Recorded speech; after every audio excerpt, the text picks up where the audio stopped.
Tokidos!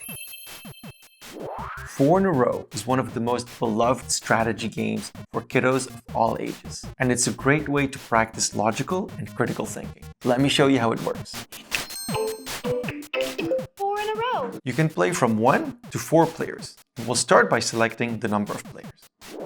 The 1-player version is great for practicing your skills. Press left or right to select your position, and press down to drop your token. To win the game, you need to make a line of 4 tokens in a row. The classic version is with 2 players.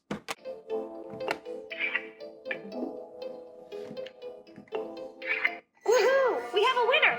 And in the 3 and 4-player version, you must connect 3 tokens in a row to win the game. And it's extremely fun when playing with the family.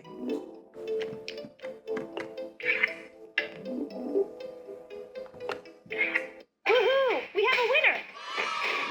This game is a great way to develop competitive skills and learn how to deal with the emotions of losing or winning.